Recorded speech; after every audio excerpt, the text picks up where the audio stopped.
I have one message for the president.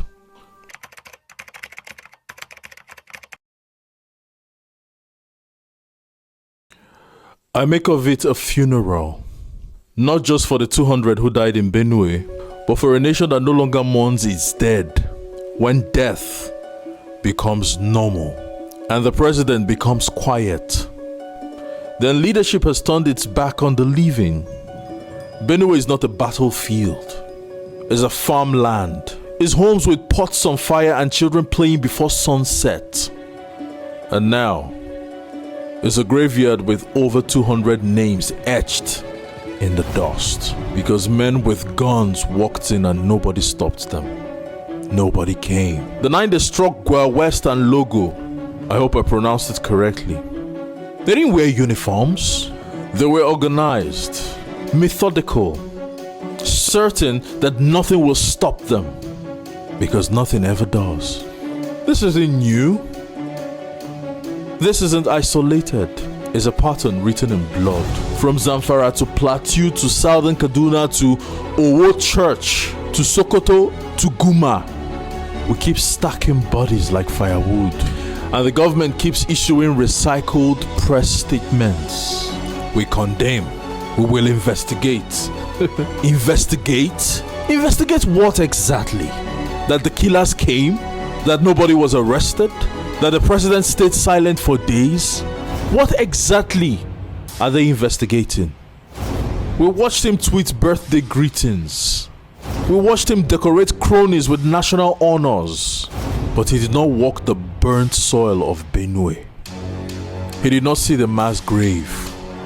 He did not hear a mother scream as she laid her toddler beside his father. That silence is the loudest betrayal. And don't tell me about protocols. Don't quote me red tape.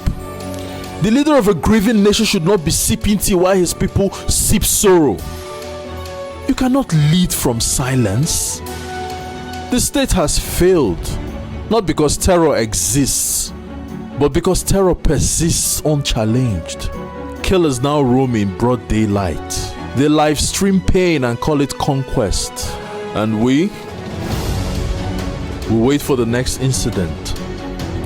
200 dead in Benue in a single sweep. In a democracy, under a government that claimed renewed hope. Where is the hope? In the mass graves?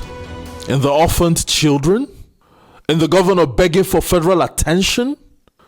And when we speak, they say we are overreacting. But how do you overreact to the murder of 200 people? 200 human beings? How do you overstate a fact carved in blood? Let's call it what it is. This is state-enabled negligence. This is what happens when the cattle routes are sacred, but human life is negotiable. This is what happens when you tiptoe around terrorism, so you don't offend the killers, allies in high places. We are ruined by men who campaign in poetry, but govern in silence. Men who show strength in rigging election, but weakness in protecting lives. I have one message for the president. Visit the graves. Look a mother in the eye and tell her why her 5 children were gunned down while they slept. Look a survivor in the face and explain why no soldier came. Why no drone flew. No help arrived. We're not asking for miracles. We're demanding justice. We're not asking for sympathy. We're demanding leadership. Because the highest office in the land must not be a place of comfort, but a place of responsibility. Benue is bleeding. Nigeria is weeping. And history is watching. You can't lead a nation with hands clean of effort, but stained with inaction. 200 lives. 200 flames put out. And the wind still blows as if nothing happened.